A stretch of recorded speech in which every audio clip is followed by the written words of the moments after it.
Halo, selamat pagi Mbak Almas. Bisa diceritakan nih alasan apa yang Mbak Almas mau melakukan sesi konseling pada hari ini? Jadi gini Mbak, saya tuh Mm-mm. setiap hari merasa kayak perasaan ini tuh sering muncul Mbak, kayak suka Oke. marah-marah sendiri dan gampang hancur moodnya. Mm-mm. Bisa diceritakan lebih jauh Mbak mengenai perasaan yang Mbak rasakan itu? Gini Mbak, saya ngerasa lebih sensitif perasaannya Mbak. Kadang Mm-mm. moodnya tuh suka naik turun, terus kadang juga Oke. suka marah-marah sama orang di rumah tanpa alasan yang jelas. Saya juga Mm-mm. nggak tahu Mbak kenapa. Tapi kayaknya mood saya tuh hancur kalau dikasih pertanyaan tentang kuliah gitu Mbak. Oh. Sedangkan kan saya sekarang udah semester 5 ya Mbak. Mm. Kayak otomatis tugas juga banyak. Jadi kayak pertanyaan tentang kuliah tuh jadi lebih sensitif gitu Mbak. Terus juga kalau ditanyain tuh posisi saya tuh lagi capek gitu Mbak. Terus malah dikasih pertanyaan kayak gitu. Oke. Apakah perasaan tersebut hadir dalam waktu seminggu ini sering Mbak? Enggak sih Mbak, cuma kadang-kadang doang. Oke, sebelumnya nih Mbak mengatakan ya bahwa perasaan ini sering hadir ya belakangan ini. Akan tetapi Mbak tadi mengatakan lagi kepada saya bahwa hanya kadang-kadang ya. Entahlah Mbak, tapi emang nggak sampai setiap hari berturut-turut gitu sih. Perasaan Oke. ini tuh muncul kalau saya diberi pertanyaan tertentu di posisi saya yang lagi capek. Oh, Mbak ini tampaknya kesal ya Mbak, berharap bahwa di posisi tersebut tidak diberi pertanyaan ya. Iya Mbak. Oke, saya dapat mengerti nih dari cerita yang Mbak sampaikan kepada saya. Bahwasanya memang tidak mudah Mbak dalam menjawab pertanyaan di saat posisi Mbak ini lagi merasa capek.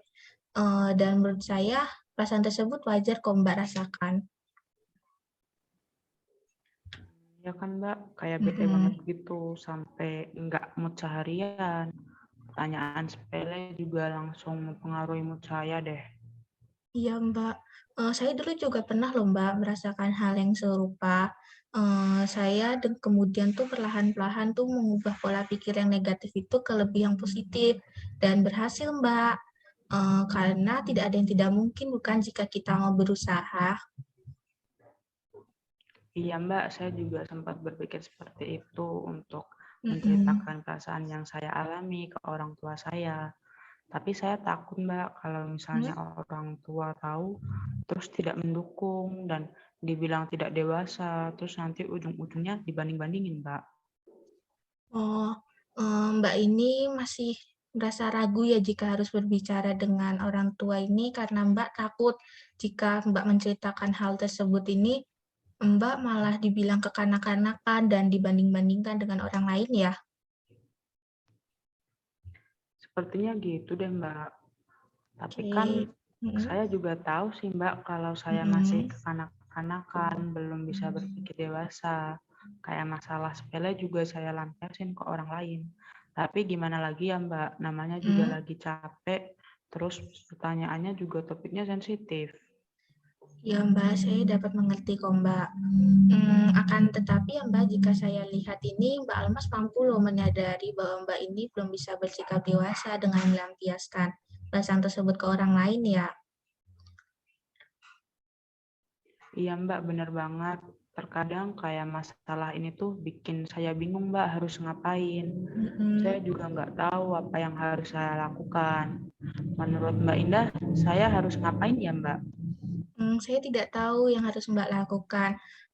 Tetapi saat dulu saya memiliki masalah yang serupa, ini saya itu mencoba dengan terbuka Mbak kepada orang tua saya. Saya mencoba menjelaskan perasaan yang saya alami ini ke kedua orang tua saya dan orang tua saya mengerti Mbak.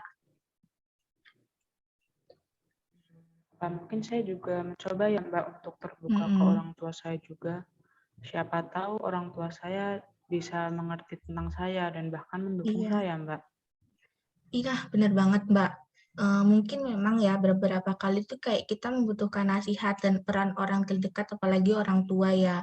Dalam masalah yang Mbak alami saat ini tuh bercerita dengan orang tua mungkin bisa membuat perasaan Mbak nih sedikit lebih lega, Mbak, dan Mbak nih dapat dukungan dari orang tua dan mungkin akan memotivasi Mbak untuk mengendalikan perasaan tersebut. Iya ya Mbak, saya akan coba deh Mbak. Mungkin realitanya akan berhasil ya Mbak, enggak seperti Iya, pikiran negatif saya. iya, Soalnya Mbak. kayak perasaan ini juga bukan sekali yang saya rasakan Mbak.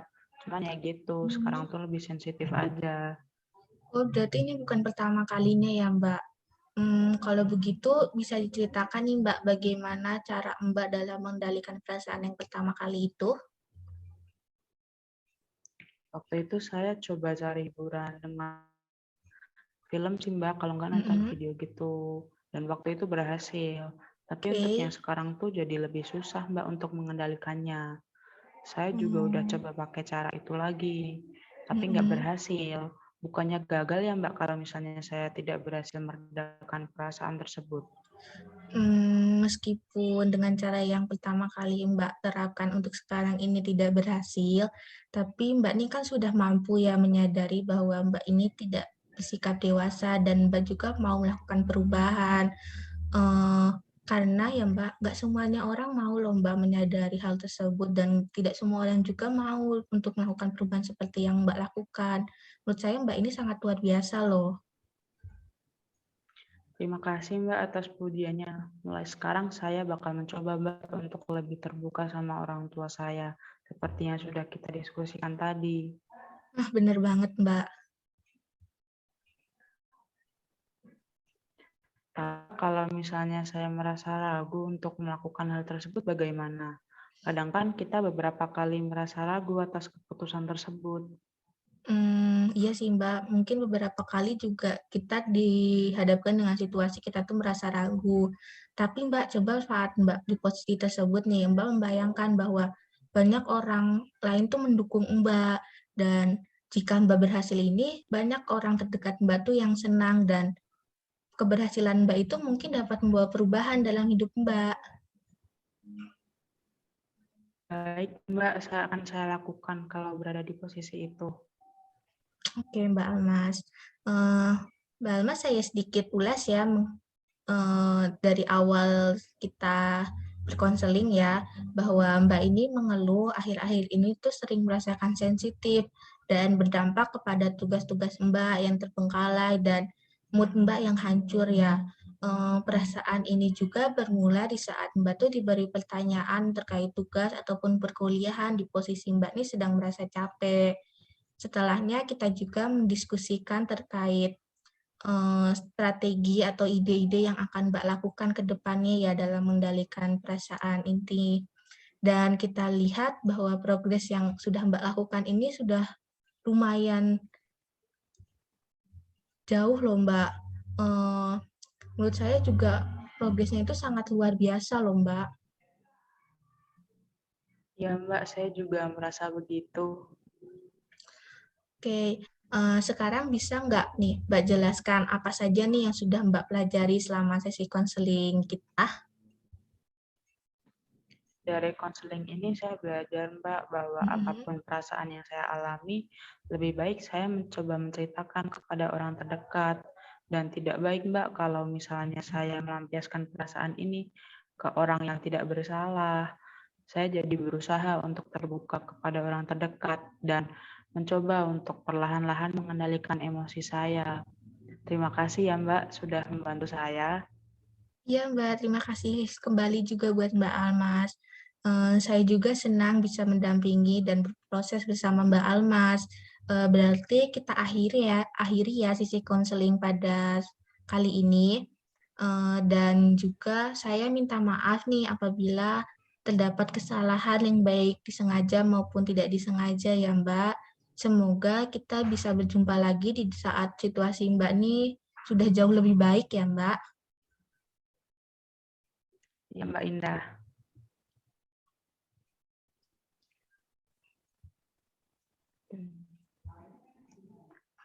Selamat pagi, Mbak Indah. Selamat pagi, Mbak. Bisa diceritakan tidak, Mbak, alasan Mbak untuk melakukan sesi konseling online hari ini?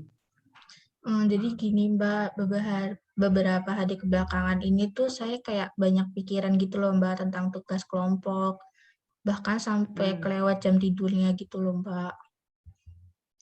Lalu apa yang bikin Mbak Indah kepikiran tentang tugas kelompok tersebut? Ya gitu Mbak, saya itu sebenarnya kesel sama teman sekelompok saya, karena tuh dia Hmm. kelompok kami tuh jadi kayak terlambat gitu loh Mbak ngumpulin tugasnya. Bisa dijelaskan tidak Mbak bagaimana maksud dari perasaan kesal Mbak Indah? Jadi dia itu kayak sulit buat dihubungi, Mbak. Bahkan dia itu nggak Hmm. menggubris saya dan teman-teman yang lain ketika mencoba menghubunginya. Oke, apakah Mbak Indah pernah mencoba untuk membicarakan perasaan kesal yang Mbak pendam ke teman sekelompok Mbak?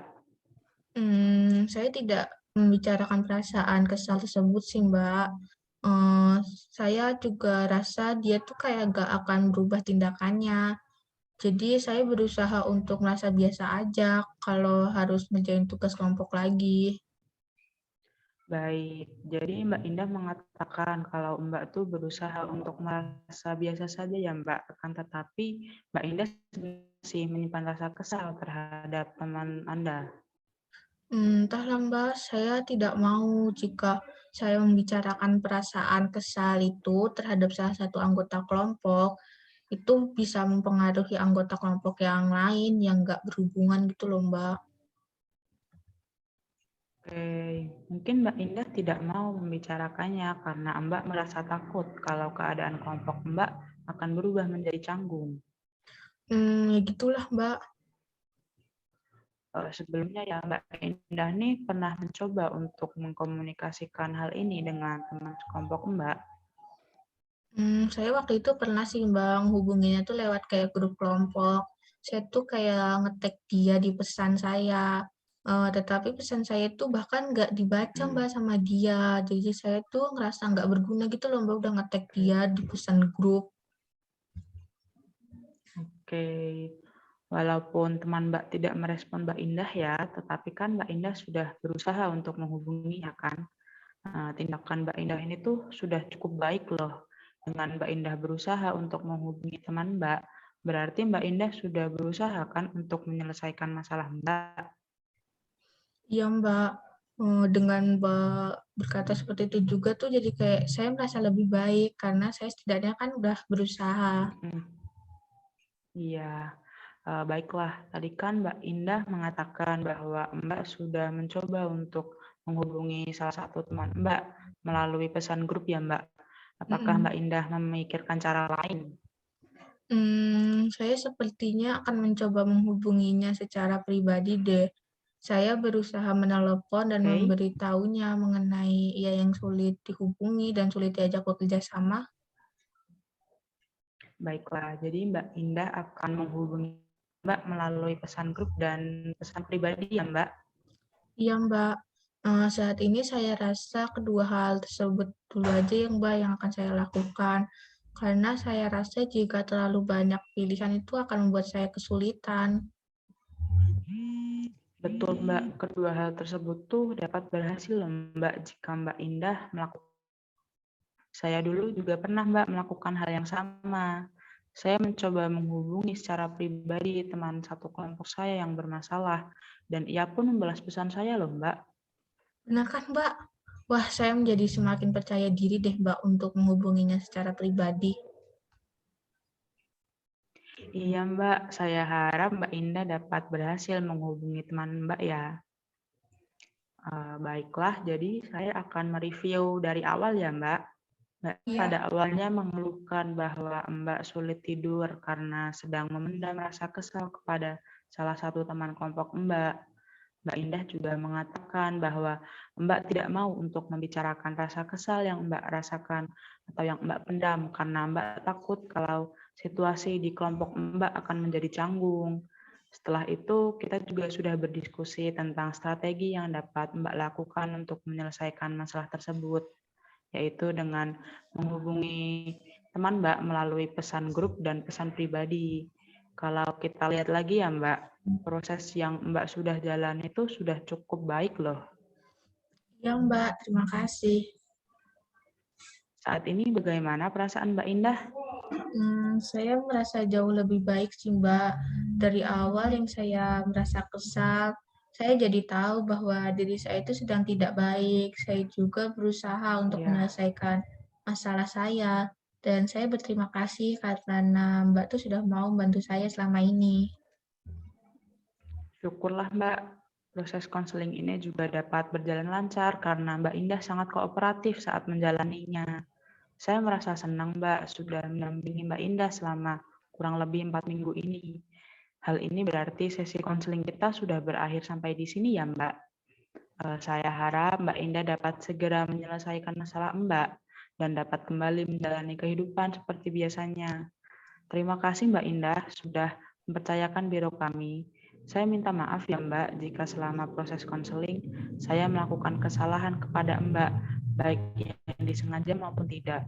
Semoga kita dapat bertemu lagi ya Mbak di lain waktu dalam keadaan yang jauh lebih baik dari sekarang. Iya, Mbak, terima kasih.